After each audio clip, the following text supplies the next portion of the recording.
Aleluia. Segundo Timóteo, capítulo de número 2. Vamos para uma reflexão da palavra de Deus, para depois darmos continuidade a esse momento solene, esse momento de transição de pastores. Segundo Timóteo, capítulo de número 2. Eu aguardo com muito carinho, com muito amor, com muita calma, com muita dedicação, total respeito à palavra de Deus, para que todos encontram e que possamos ler este lindo, grande e abençoado texto, o qual o Espírito Santo de Deus sinalizou ao nosso coração no momento em que pedimos uma palavra a Deus. Segundo Timóteo capítulo 2, apenas o versículo de número 20, que eu quero compartilhar com toda a igreja, claro, com os pastores que estão chegando, com os que estão saindo, enfim, para toda a igreja. Esse texto abrange toda a igreja, que diz a tradução da minha Bíblia: ora, numa grande casa não há somente vaso de ouro e de prata, há também de madeira e de barro, alguns para honra, outros porém para desonra.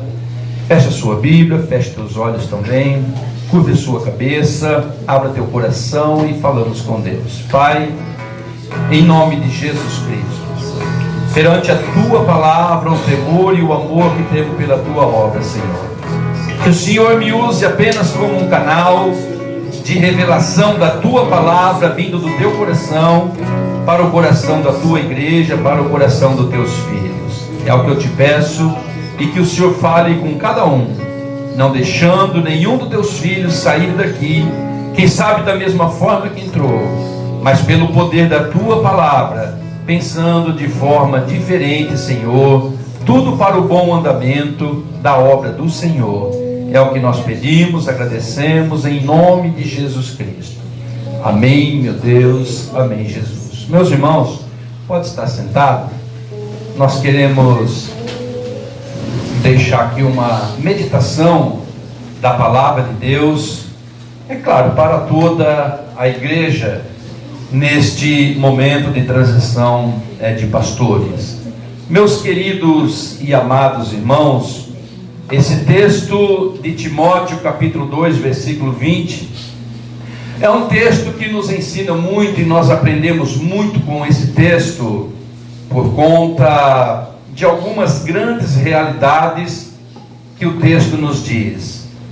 Nós somos sabedores que Timóteo, ele foi um grande pastor, ele foi um grande evangelista, mas sabemos também que Timóteo, ele tinha grandes dificuldades. Timóteo tinha dificuldade para falar, Timóteo tinha dificuldade para pregar, Timóteo tinha dificuldade para evangelizar, Timóteo tinha muitas dificuldades por conta de tamanha timidez que ele tinha. Mas quando Paulo, dirigido pelo Espírito Santo de Deus, viu em Timóteo algo diferente, viu em Timóteo algo de forma que quem sabe umas outras pessoas não tinham, Paulo não teve nenhuma dúvida de que Timóteo seria um grande pastor. Claro, dirigido, sinalizado pelo Espírito Santo de Deus, Paulo vai apontar Timóteo como pastor. Eu preciso lhe dizer uma grande realidade para todos nós que aqui estamos.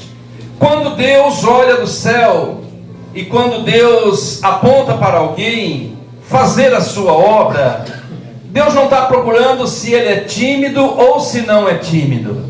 Deus está procurando alguém com um coração sincero, reto, diante da obra de Deus. Assim como Timóteo era tímido e não tinha aquela facilidade de pastoreio, mas Deus apontou o dedo para ele e disse: você vai ser o meu obreiro, você vai ser o meu pastor. Isso não é nada diferente nos dias de hoje ainda, querido. Deus olha para o coração, encontrou um coração reto, sincero, Deus vai dizer: você é o meu obreiro, você é o meu músico, você é o meu líder de departamento, você é o meu pastor. É dessa forma que Deus trabalha. E Paulo vai dar muitos, mas muitos ensinamentos para Timóteo, muitas orientações você vai ver nas cartas que Paulo escreve para Timóteo.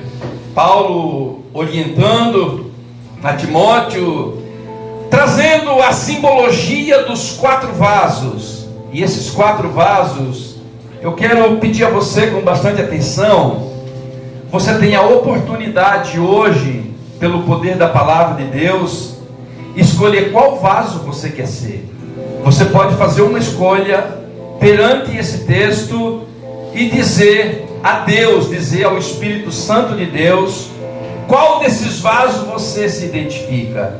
Porque Paulo vai orientar a Timóteo, tirando da Bíblia, passando para o lado espiritual.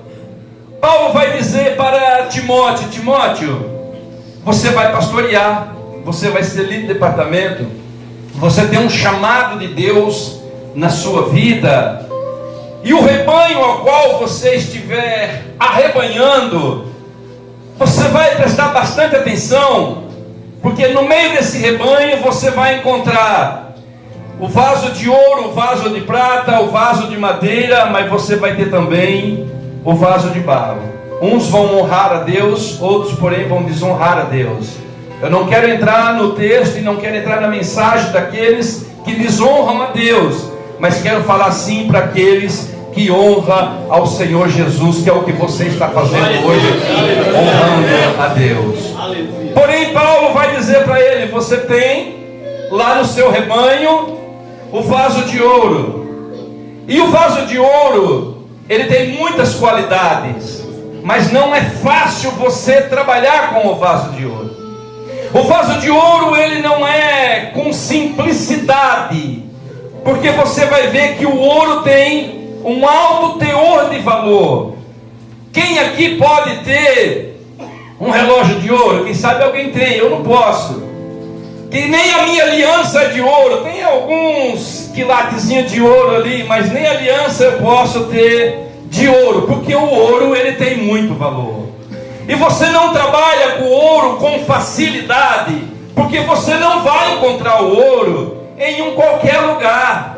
Você não vai estar andando, caminhando e de repente achou ali uma pepita de ouro. Não. O ouro geralmente ele está na profundeza da rocha, aonde você tem um trabalho, uma batalha muito grande para você detonar aquela rocha, para você fazer uma mineração, para você chegar lá no fundo, para extrair o ouro de lá, e depois você tem todo um trabalho para fazer aquele vaso de ouro, e de repente quando o vaso de ouro está pronto, você olha por fora, ele tem um lindo brilho, mas quando você olha por dentro, ele brilha muito também, aí o seu valor é muito alto, aí você não encontra ele em qualquer lugar, não, você não encontra ele na congregação Filadélfia, porque ele vai dizer: não, eu só vou pregar se for para de 1000 pessoas para cima, eu só vou pregar se o cachê for alto, eu só vou pregar se eu vou ficar lá no hotel 5 estrelas.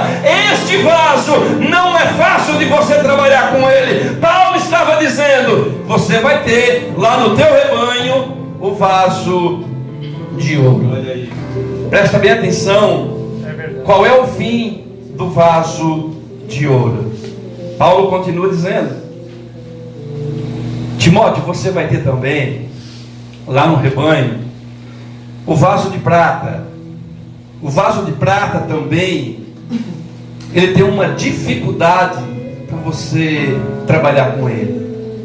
Para você que conhece a prata, ela também, você não encontra a prata em qualquer lugar.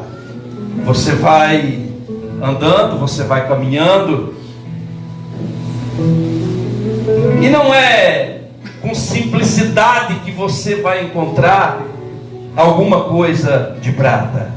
A prata também, ela está localizada muitas das vezes, a maioria das vezes, nas profundezas das rochas, que para você extrair de lá, você precisa toda uma mineração, você precisa todo um trabalho, precisa uma forma de identificar o que é a prata da rocha. Mas é feito sim, é tirado sim, depois de extraído dali com todo aquele trabalho, você vai ver que o vaso de prata, ele também está pronto, ele também fica pronto. E quando você olha no vaso de prata, por fora, o brilho dele é muito grande, ele está brilhando por fora também. Mas quando você vira e olha pelo lado de dentro não existe uma forma que se trabalha para que ele crie brilho. Ele está sempre meio corrugado, e pelo lado de dentro sempre junta aquela crosta, como se diz o zinabe, de algo averdeado, que deixa ele sempre contaminado por dentro. O vaso de prata também, querido, é aquele que pode pregar, é aquele que pode falar, é aquele que vai evangelizar, mas ele não está vivendo aquilo que ele está falando, porque lá nas escondidas, aonde ninguém está vendo, ele está vendo pornografia, ele está vendo coisas que não prestam, ele está vendo coisas que desagradam o coração de Deus. Mas vai chegar aquele dia perante Deus, que todos os joelhos se dobrarão, que toda boca confessarão, e Jesus vai dizer: apartai de mim, malditos, porque eu não te conheço. Enquanto brilhava por fora, enquanto o terno era bonito, o coração estava contaminado de coisas podres que o mundo oferece. Aleluia! Cuidado com o vaso de prata. O fim do vaso de prata não é nada diferente do que o fim do vaso de ouro. Paulo diz a Timóteo: você tem o vaso de ouro, o vaso de prata, mas você tem o vaso de madeira também. O vaso de madeira, quem sabe alguma das mulheres que aqui estão poderia até entender melhor, explicar melhor. Você vai pegar a madeira, você vai lapidar ela, você vai formar um vaso dessa madeira, e este vaso você vai colocar em um lugar determinado. Você vai plantar algumas plantas dentro. Só que a madeira, com o passar do tempo, com o passar dos anos, ela vai se decompondo. A madeira, com o passar do tempo, ela pode criar umas fissuras, umas rachaduras. E aquela planta que está plantada ali dentro, você pode ir lá quase todos os dias, e você bota uma água para que ela se fortalece, absorvendo aquela água que foi colocada.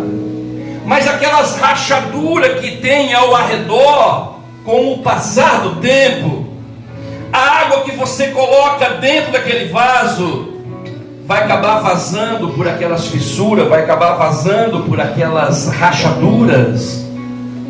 Paulo estava dizendo para Timóteo: você tem que ter cuidado com este vaso. Este vaso, ele traz a simbologia de tudo aquilo que você prega no culto de domingo e depois na segunda-feira. Aquele vaso que não absorveu a palavra, que não quer viver a palavra. O que ele ouviu no domingo, na segunda-feira ele está vazio da mesma forma. Tudo aquilo que era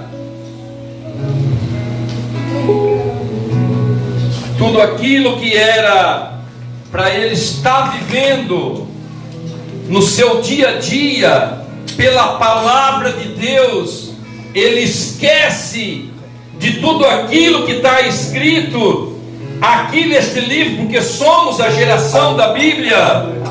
Ele acaba esquecendo de tudo aquilo que ele lê, ele acaba esquecendo de tudo aquilo que foi pregado, de tudo aquilo que foi falado, e ele começa a ter e a viver uma vida vazia, encontrando defeito em tudo, colocando defeito em tudo, tentando encontrar problemas aonde não tem problema. Por quê? Porque ele não absorve a palavra de Deus e não deixa a palavra de Deus penetrar ao seu coração. Quando estava lá no mundo, quantas vezes Pecava por conta do quê? Pecava por conta do cigarro que usava, pecava por conta da bebida alcoólica, pecava por conta das festas humanas. Deixa ele estar no mundo, vem para dentro da igreja, apenas transforma, apenas traz outra forma de continuar pecando dentro da igreja do Senhor,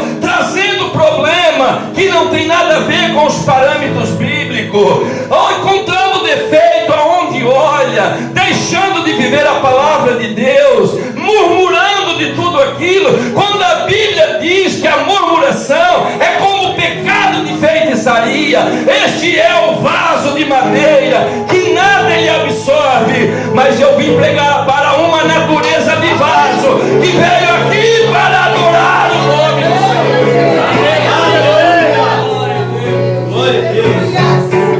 Você observou em 3 naturezas de vaso: o de ouro, de prata e o de madeira. Mas Paulo vai ser muito categórico e vai dizer para Timóteo: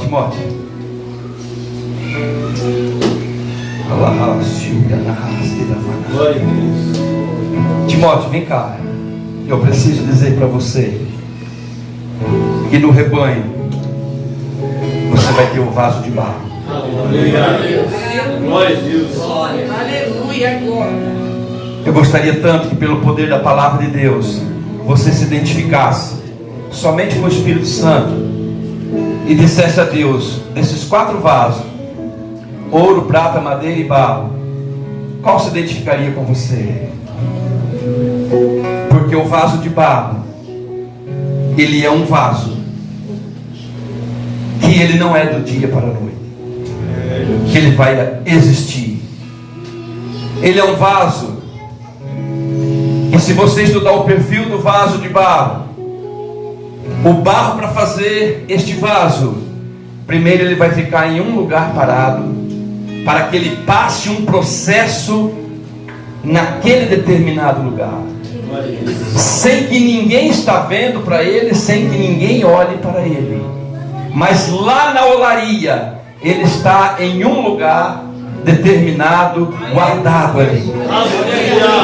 O vaso de barro, quando é chegado a hora, ele sai daquele determinado lugar e ele vem para a olaria, e ele vai passando por umas moendas que vai moendo ele, que vai esmagando ele. E eu tive em uma olaria, fazendo uma visita no Pará, em uma fábrica de vaso, e olhando para aquele processo daquela fabricação ali, e eu dizia para o rapaz que estava coordenando aquela máquina, eu dizia: quantas vezes o barro tem que passar nessa máquina, nessa moenda, para que ele possa dar um vaso bom, bonito, forte? Ele disse para mim: pastor, quanto mais passa nessa moenda, quanto mais bate no barro, quanto mais mexe com o barro, quanto mais ele vai se movendo, mais forte ele vai ficar, melhor ele vai dar. Aleluia. Eita glória. Aí eu perguntei para aquele jovem, eu falei: meu filho, quando o vaso está formado, ou seja, o barro está formado, qual que é o processo? Ele disse: pastor, olha para aquele senhor de cabeça branca, é ele que forma o vaso. E eu disse para ele: aquela máquina gira em que sentido? Ele disse: ela não gira ao sentido horário, ela gira sentido ao contrário. Eu fui falando com o Espírito Santo de Deus, e muitas das vezes parece que para nós tudo está indo ao contrário, mas existe um Deus no céu, querido, que sabe como está trabalhando na sua vida. Quando eu fui lá, perguntei para aquele senhor, falei: quando aqui estiver pronto toda essa máquina, o vaso está pronto? Ele disse para mim: não, pastor, quando fica pronto aqui, nós aquecemos uma fornalha, mas tudo que nós podemos aquecer para colocar ele lá dentro, porque a fornalha, quanto mais quente, quanto mais fogo, mais resistente o vaso de barro vai ficar. Aleluia. O vaso de barro tem os seus processos. acredito que o capeta esqueceu que Sadraque, Mesaque e Abednego era feito de barro. Ah, esqueceu. Como ele não sabe nada da obra-prima de Deus, que somos nós. Quando o cão disse: se não dobrar o joelho, pode aquecer a fornalha ali mais 7 vezes. Eles ficaram olhando, pensando. Esquenta esse negócio lá, porque vocês não sabem de onde nós vem. Vocês não sabem quem nós adora. Pode botar fogo nesse negócio aí, porque eu não vou me curvar para esse camarada aí. Para esse sujeito aí eu não me curvo. Eu só me curvo, eu só me dobro para o meu Deus, o qual eu adoro a Ele. Pode aquecer a fornalha. Por quê? Porque nós viemos do barro, nós somos obra do barro. É a Bíblia quem diz. Eu fiquei imaginando nesse texto e pensando, Valdori, quando disseram para eles: olha, tem uma coisa, a fornalha foi aquecida 7 vezes mais, e vocês vão parar lá dentro. Eles disseram: não, vocês querem fazer como? Querem levar nós? Ou quer que nós vamos andando? Como é que vocês querem que nós façamos? Nós sabemos de onde nós veio. Nós conhecemos nós conhecemos o Deus que nós adoramos. Nós conhecemos um Deus o qual nós glorificamos o seu nome. Aqui se está aquecido 7 vezes, mas lá nem precisa amarrar nós, deixa que nós vamos andando. Quando eu chegar lá no céu, que eu encontrar Sadraque, Mesaque e Abednego, aí eu vou lembrar eles, pastor. Eu vou dizer: rapaz, quando vocês estavam andando para aquela fornalha de fogo aquecido 7 vezes mais, a fé de vocês estava explodindo, porque vocês estavam confiando em um Deus, aleluia. Coloca lá dentro. E a Bíblia vai dizer que eles pegam aquele jovem e colocam lá dentro, mas aqueles que chegaram até a boca já ficaram mortos ali. Mas aqueles que eram de barro, aqueles que estavam fortalecidos, aqueles que adoravam e glorificavam, eles estavam lá dentro andando. Aleluia. Aquilo incomoda quem? Aquilo incomoda o rei que estava lá. De repente o rei fala: não, mas tem alguma coisa errada com aqueles rapazes lá, pois nós aquecemos 7 vezes mais e agora eles estão andando lá dentro. Eu vou até dar uma olhada lá. De repente o rei chega, vai dar uma olhada lá dentro, começa a olhar, começa a observar. Ele se assusta, ele começa a fazer uma pergunta sem resposta. E essa pergunta que não tinha resposta para ele, mas para você tem. Porque ele vai dizer: olha, nós colocamos 3 lá dentro, mas agora tem 4. Nós colocamos 3 lá dentro, agora tem 4. Quando você entender e compreender que você é um vaso de barro e tem alguém andando com você, você vai levantar sua mão para o céu, você vai andar glorificado, exaltado.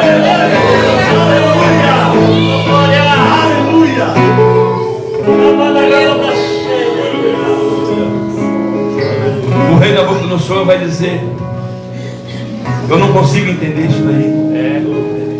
Tinha 3, agora tem 4. Eu não consigo entender. Alguém está olhando para você e está dizendo: eu não entendo. Mora tão longe, tem que andar 7 quilômetros, vai 3, 4 vezes por dia lá, por semana lá, quase todos os dias. Eu não entendo isso. Eu não entendo quanto que anda daqui para trabalhar, daqui para a empresa, daqui para casa. Ficou 3 anos, 6 meses. Não consigo entender isso daí. Tu és fiel, Jesus, aleluia. Alguém está dizendo: eu não entendo um casal tão novo desse, que teria uma vida toda pela frente, agora vai lá para pastorear um rebanho que o Senhor chamou. Eu não entendo isso. Existem muitas coisas que ninguém entende. Só entende aquele que tem o verdadeiro Espírito Santo de Deus no seu coração. Eu não entendo como que aquelas jovens, meninas tão bonitas, estão lá na igreja orando, estão ali sendo fiel, dizimistas, estão ali quase todos os dias. Não entende mesmo, porque tem um do lado andando, caminhando. E a Bíblia é quem diz que os anjos acampam ao redor daqueles que o temem e os livra. Essa que é a realidade. Aleluia. Paulo estava dizendo: Timóteo, você tem o vaso de barro. Você lembra do vaso de ouro? Segura essa para vocês. O vaso de ouro, depois de todo aquele trabalho, depois de todo aquele valor que ele tem, não vai em qualquer lugar. Ele tem um coração endurecido. E se você pegar o ouro e você colocar no fogo, o ouro derrete. Se você pegar o ouro e colocar no fogo, ele não suporta o fogo. Ele derrete no fogo. Vai segurando, isso aqui é só para quem gosta da glória a Deus, aleluia.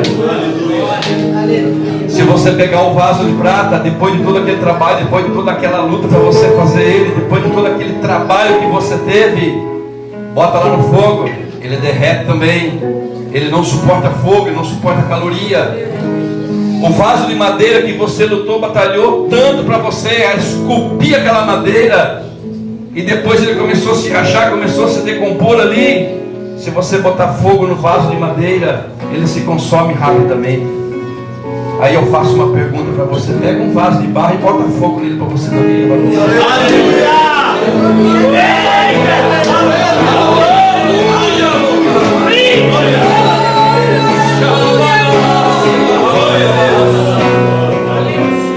Pega um vaso de barro e diz para ele: agora eu vou colocar bastante fogo aqui. Pega o vaso de ouro, de prata, de madeira, coloca os 4 juntos ali e vê quem suporta. Somente o vaso de barro, querido, é que vai suportar fogo. Somente o vaso de barro que suporta a luta. Somente o vaso de barro que passou o dia todo o coração angustiado, chega aqui e prega uma mensagem para Deus do céu descer e a glória do céu.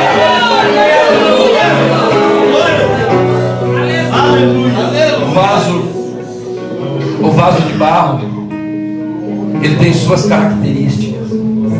Glória. Você tem em suas mãos 4 naturezas de vaso. Meu Deus, aleluia. Se você pegar o vaso de ouro e arremessar ele a uma certa distância, 3, 4 metros, ele cai lá e ele fica. Ele não se quebra, ele não suporta fogo, não suporta luta, prova, mas ele não. Pega o vaso de prata, pode arremessar também, ele vai cair e vai permanecer. Pega o vaso de madeira, joga, ele fica lá também. Agora pega o vaso de barro e joga ele de qualquer forma para você ver o que acontece com ele. Ele se espedaça, ele se arrebenta, ele se acaba.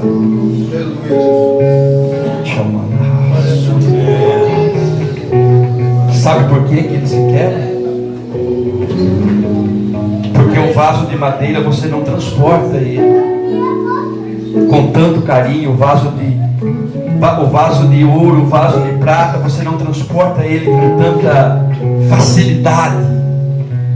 Mas se você tiver que tirar um vaso dessa altura, e esse vaso ele é de barro, você vai chegar nele, você vai abraçar ele, você vai trazer ele perto do teu peito, você vai com passos lentos, você se abaixa e você coloca ele de novo.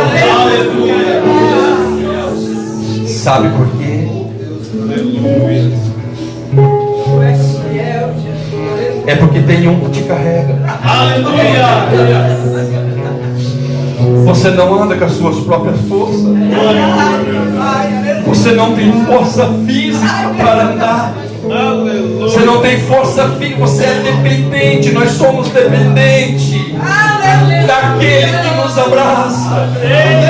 Nós somos dependentes daquele que está do nosso lado a todos os dias, nos abraçando e dizendo: filho meu, quando a tua força acabar, fique tranquilo, porque sou eu que te levo. Quando você não tiver força, é a minha força que vai movimentar você. Quando você não tiver como ir, fica tranquilo, que eu estou do teu lado, eu estou te guardando, eu estou te levando, eu estou te trazendo. Este um se chama Espírito Santo de Deus. Aleluia. Pastor Edson, eu preciso dizer a você, a Cleisiele, eu preciso dizer ao pastor Adriano, pastora Cândida, eu preciso dizer ao pastor Giannis, à pastora Ana Paula: vocês não foram pegos pela mão e levado, vocês não foram pegos pela mão e jogado, vocês não foram transportados de qualquer forma. Teve um que abraçou você. Aleluia. Aleluia. Oh, aleluia.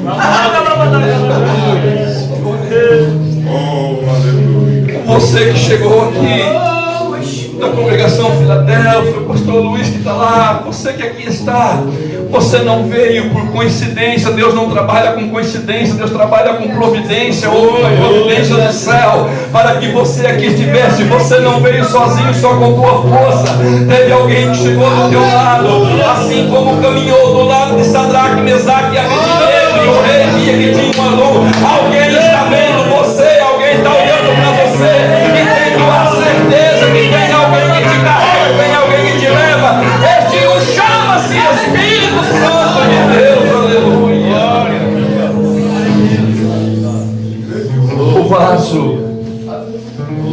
O vaso de ouro não suporta fogo, vaso de prata não suporta fogo, madeira não suporta fogo, vaso de barro pode botar fogo, pode ser provado. O que o pastor João me mandou esse dia numa mensagem ali? Pastor Carlos, Deus me chamou, e não é o cão por causa de uma voz que vai me calar. Sabe o que é isso, querido? É confiar naquele que te chamou, confiar naquele qual você trabalha para ele, porque você sabe que quem vai te levar é ele. Você sabe que quem sabe cada um de nós que aqui está, teríamos força o suficiente para estar aqui, mas aquele que nos carrega, aquele que nos leva, aquele que nos dá força, aquele que nos chamou, que é o responsável por nós, assim como o responsável por cada obreiro que aqui está.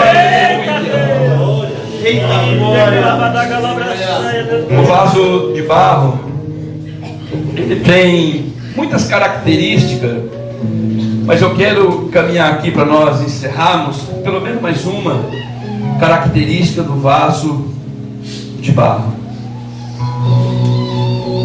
Quando você tem na sua frente dois vasos, vamos fazer uma simbologia de um vaso alto, grande, e a simbologia de um vasinho. Me empresta aqui o vasinho da irmã ganhou ele. Este vasinho aqui, vamos fazer aqui uma simbologia para você entender. Então você tem um vaso de 1 metro mais ou menos de altura, mas você tem este vasinho aqui. Eu quero chamar aqui alguém que me ajuda a terminar pregando essa mensagem. Raíl, vem cá, minha filha.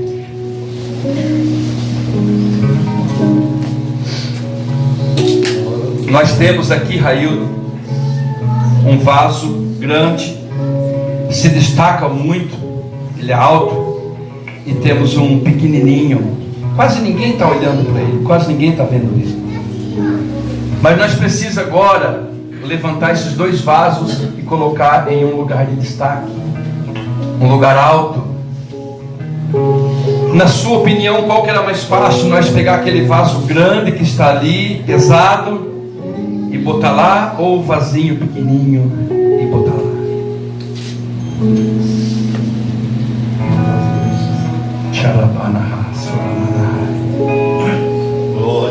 Nós temos, obrigado, filho.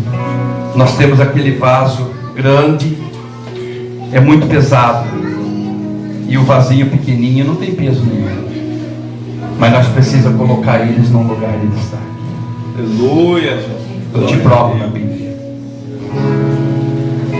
que nós iríamos escolher por facilidade o vasinho menor, porque ele não tem peso, é fácil, você lida com ele com facilidade. Nós pegaria aqui e colocaria lá. E aquele grande que se acha grande, ele continua no seu determinado lugar.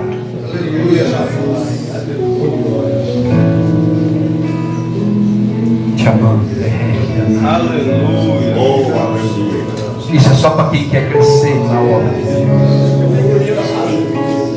Jessé está ali, Samuel está lá, e a responsabilidade de Samuel era consagrar um dos seus filhos. E Jessé, sem saber dos mistérios de Deus, diz: pode vir Abinadab, grande, forte, um terno que, meu Deus, o brilho era sapato Ferracini, era aquela coisa. Passa ali e Deus diz para Samuel: não é esse daí não, esse camarada aí está brilhando só por fora, dentro dele está tudo corrompido, esse daí não. Veio mais um: não, esse também não. Passou-se todos os jovens. Aí Samuel chega para Jessé e pergunta para ele: acabou os jovens? Acabou? Não tem mais? Quem me ajuda a terminar de pegar aqui? Quem está faltando? Ele vai dizer categoricamente: olha, está faltando o menor. Enquanto você não deu um glória a Deus, você não é o menor. O menor, ele sempre trabalha. O menor, ele sempre se ocupa. E ele não se preocupa com destaque. Porque enquanto aqueles estavam se preocupando com destaque, de estar lá pensando que seria eles, o menorzinho, o pequeno, estava no campo matando urso, matando leão. E você não vai ver que ele foi ungido para matar urso e leão. Ele estava ali porque ele sabia que tinha um que carregava ele. Ele sabia que tinha um que estava